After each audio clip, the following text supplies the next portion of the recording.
Okay, let's dive straight into this explainer. You know, most companies out there are absolutely obsessed with being loved. They want those glowing five-star reviews, endless customer praise, and that unshakable brand loyalty. But today, we are unpacking the story of a true corporate antihero.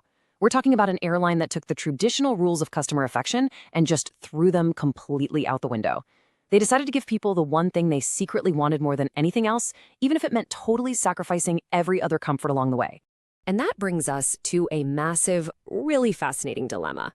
Can you actually be the absolute cheapest option in the market and still be loved?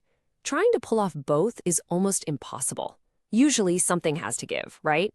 Because as competition heats up and customer expectations evolve, a highly efficient company has to decide, if we improve the customer experience, are we going to accidentally destroy the very cost efficiency that made us successful in the first place? Think about it. Most airlines try to lure you in with promises of luxury, extra legroom, free drinks, a seamless experience from the moment you step into the airport. But Ryanair took a radically different path. They promised exactly one thing, getting you from point A to point B for less than the cost of a decent dinner out. No free meals, incredibly strict rules, just a seat on a plane. They've even famously floated these outrageous ideas to the press once, like charging passengers just to use the onboard toilets, which honestly, whether they actually meant it or not, perfectly cemented their ruthless image in the public's mind. And financially, the strategy was an absolute masterpiece. All right, let's move into part 1, engineering pure cost leadership. Here's the crucial thing you have to understand. True cost leadership isn't just randomly slashing ticket prices and hoping for the best. It is an obsessively engineered survival mechanism. The airline industry is notoriously brutal. A sudden fuel spike, an economic downturn, razor-thin profit margins, any of these can bankrupt a company literally overnight. Ryanair realized early on that to survive, their entire corporate DNA had to be built fundamentally around efficiency and aggressive cost reduction. They couldn't just play the airline game better. They had to play a completely different game altogether. I mean, just look at the machine they built behind the scenes. They only fly a strictly standardized aircraft fleet. That means their mechanics only need to learn how to fix one type of engine, and their pilots only need one type of certification. Huge cost savings there. They demand lightning-fast turnaround times at the gate because, well, planes only make money when they are actually up in the air. They purposefully fly into smaller secondary airports just to dodge those massive landing fees charged by major hubs. Every single choice was a deliberate, ruthless move to strip out complexity and guarantee the lowest possible operating costs. Let's look at part 2, the customer tolerance paradox. Think about the real psychology of a short-haul traveler for a second. If you're only going to be in the air for, say, 2 hours, basic human practicality kicks in. Is a premium luxury service really worth paying double the ticket price? Ryanair bit heavily on the answers being a resounding no. They realized that when faced with a ticket that is drastically cheaper than anyone else's, travelers will willingly tolerate a serious lack of luxury. People complained constantly about the strict rules and the bare-bones experience, yet they just kept coming back. And by doing this, they proved a massive strategic lesson. Standing out in a crowded market doesn't always mean offering more. Sometimes it means offering a perfectly acceptable baseline service at an unbeatable price. We usually think a company wins by offering a superior premium product, right? But by focusing entirely on absolute affordability, once budget-conscious students, backpackers, and weekend tourists cemented that low price in their minds, Ryanair's market position became practically bulletproof. They entirely owned the concept of cheap. But there is a flip side. Part 3, when cheap becomes a risk.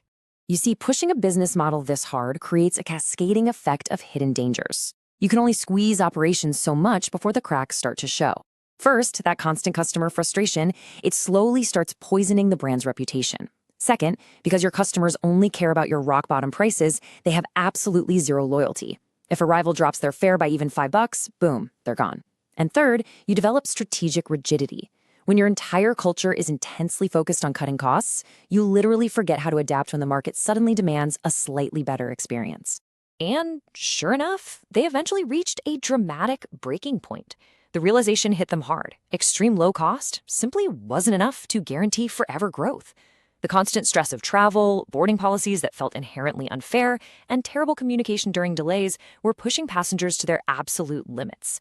It became incredibly clear that if they wanted to keep expanding and stop actively losing exhausted customers to slightly friendlier rivals, customer experience actually had to matter, at least a little bit. Which leads us to part 4, the strategic evolution. So, the big question, how do you fix customer hate without spending the money that made you cheap in the first place? Well, notice what they did not do here. They didn't start serving hot meals, and they certainly didn't start widening the seats. Instead, they just eliminated unnecessary friction. They upgraded their clunky digital booking systems. They clarified famously tricky baggage policies so people stopped feeling like they were being tricked right at the gate. And they vastly improved how they communicated flight delays. They targeted the specific, daily frustrations that were costing them goodwill, but crucially didn't cost a fortune to fix.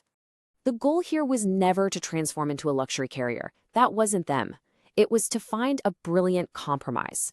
They proved that keeping operations lean and keeping customers relatively happy don't have to be complete opposites. By just making the overall journey slightly less painful and a little more transparent, they protected their competitive edge without changing their fundamental DNA. Basically, they just stopped making their own customers incredibly angry.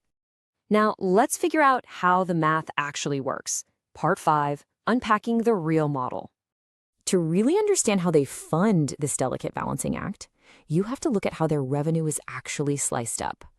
That extremely cheap base fare everyone talks about, that is just the hook to get you in the door. It barely covers the operational basics.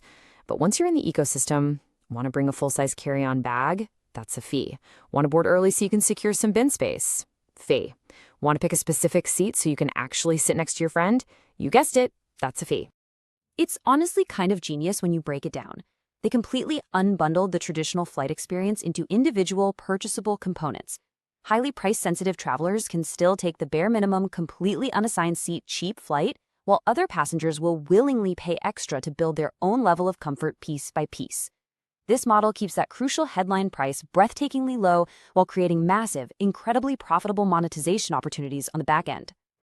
So, what do we take away from all this? Part 6, the moral of the story. First and foremost, companies do not have to be perfect at everything. They just need to be number one in the dimension their customers value the absolute most. And in this case, that's affordability. Look, Ryanair isn't perfect, and they don't pretend to be a premium service, but they are incredibly strong at providing cheap, reliable short-haul flights. If you can deliver massive, undeniable value on that one core metric, you can build an absolute empire. The reality is, strategy is entirely about trade-offs. You simply cannot optimize everything all at once. Every single time a budget brand considers improving their customer service, they face this tightrope walk. They have to ask, will this new feature damage our operational efficiency? Will customers actually pay extra for it, or do they just say they want it? It's a constant, delicate balance between brand perception and cold, hard operational reality. Thanks so much for joining me for this explainer. As we wrap up today, I want you to think about the budget services you rely on every day. From fast food to fast fashion, all the way to your favorite ride-sharing apps. Ask yourself, where does your personal breaking point lie? Just how much inconvenience will you tolerate for a drastically lower price? And how long can those companies push the absolute limits of cost leadership before you finally walk away? It's a fascinating dynamic, so keep questioning the strategy behind the brands you interact with every single day. See you next time.